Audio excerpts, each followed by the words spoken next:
So yes guys, hello and welcome back to the Templeton Triathlete YouTube channel, where in today's video I'm going to be bringing you along on a very race specific bike session where I'm trying to dial in that race pace for the middle distance triathlon I've got in less than 3 weeks time.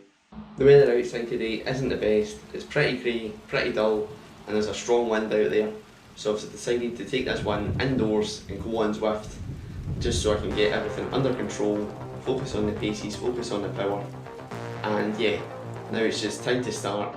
Get the window open, get the fan turned on, let's get going. Currently, just over 5 minutes into the warm up in this one, and yeah, breaking up the session into a bit more detail. Probably warm up here for about 20 minutes, maybe 25. Just really get the legs going. In that warm up I'll include some 10-second openers.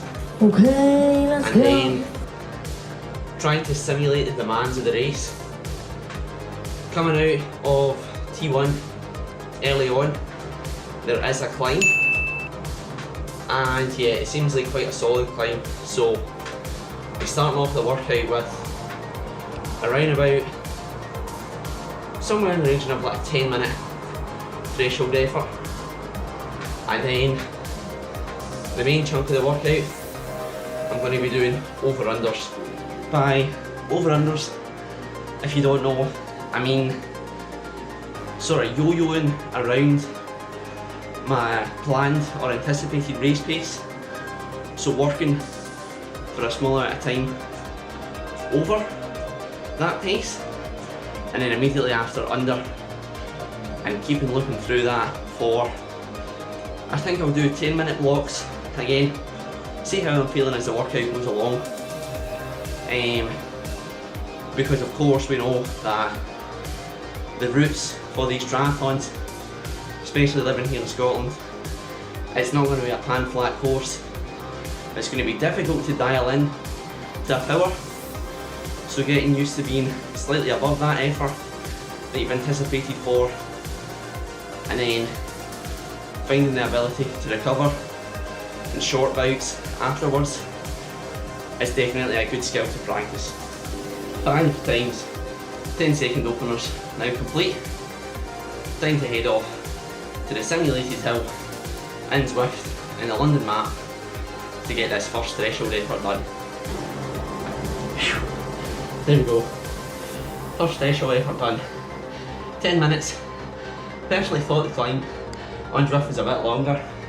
Only lasted about 7. So had to push the power a bit more on the flat and the downhill. Again, definitely easier indoors doing that. But yeah, 10 minutes solid effort. Now a quick 5-minute recovery, and then we're starting the over-under efforts.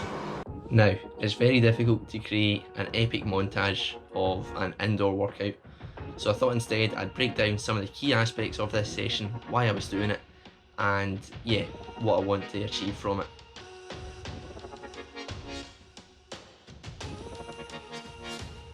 So the first main reason why I was doing this session today, and one of the things that I tried my best to do throughout the session, was focus on race nutrition.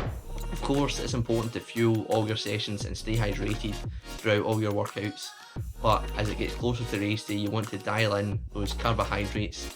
Make sure you're using the same race hydration strategy, just so you know exactly what to expect and you're not trying anything new on race day. Fueling these sessions really well also helps with recovery, and yeah, means you can go hard again the next day. Another aspect that I focused on today was staying in the aero position as much as possible. Of course, indoors those aerodynamics don't make a difference, but it's key to make sure that you're comfortable in that position and you can hold it for a long time, because if you can't on race day and you sit up after 90 kilometers on the bike and you're really sore, yeah, that half marathon is not going to go well. So I made sure to keep a strong focus on that also. And lastly, the third key point of focus, as I've mentioned previously, was dialing in that race power. Of course, if I was to do this sort of effort all the time in the middle of the season, it it just sort of looked like grey zone training. So if you're training in zone 3, which from a lot of science and a lot of studies shows that over time doing it for a prolonged period just doesn't work. You're better to have a more periodised training structure, keeping the easy sessions easy, pushing the hard sessions hard. But the point that I'm at in my training, where it's less than 2.5 weeks to the actual race day, when you're looking at it, say I've got 10 more days of solid training and then it's a taper week, really all the fitness that I've made up to this point has already been banked. There's very little fitness that I can gain. It's now just sharpening the right blades, dialing in the specific race power so I can perform my best on race day and know exactly what to expect. I'll now pass you back over to mid-session Adam as he comes to the end of the over-under blocks. Okay, there we go. That's the main set of the workout complete. So 8 times 12 minutes with 1 minute at around 230 watts, then under 1 minute at around 190. I'd originally anticipated doing about 200 for the under, but then soon realised that early on it would have been too much power for how I'm feeling today. So brought it down just a wee bit, and yeah, managed to make this session super consistent.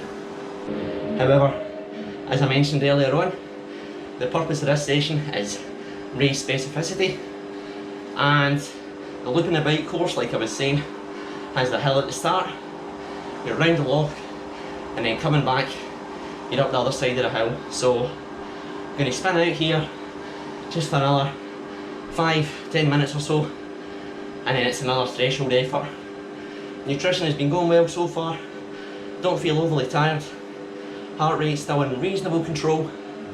So yeah, one more 5 to 10 minute threshold effort, simulate that last hill, and then the session will be complete.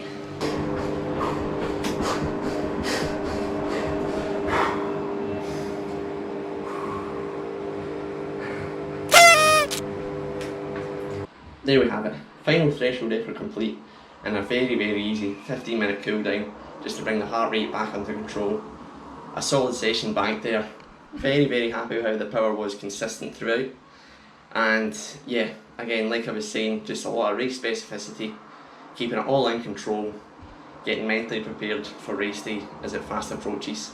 A quick shower, a bit of recovery, and then we'll see what the rest of the day has to bring. You join me now at the start of this afternoon's training, where, because the pool that's 2 minutes from my house closes during the day, it's a very light 5k jog to the next pool. Thank goodness, even though it's still cloudy and a bit windy, the rain has gave way, so I should hopefully be dry by the time I get to the pool. Once there, the plan is just to keep it short and sweet, probably between 2 and 2.5k, just focusing on technique, as tomorrow I'll plan just to do a more sort of tempo effort swim, and any time that I'm picking up the pace in the pool, I always do prefer just keeping the feeling, even if it's a shorter swim, the day before, just so I'm ready to go when the pace gets picked up.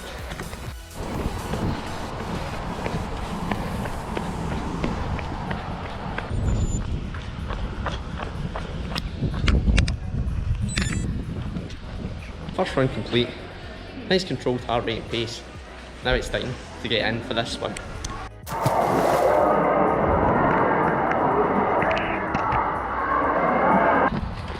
Just like that, swim is now complete, executed exactly as planned, 2.5k, nice and easy. The main focus just on some drills and technique. I actually did feel pretty decent in the water today, which is always good. Hopefully feel good tomorrow for a slightly faster workout, and yeah, it's now this last easy jog back to the house.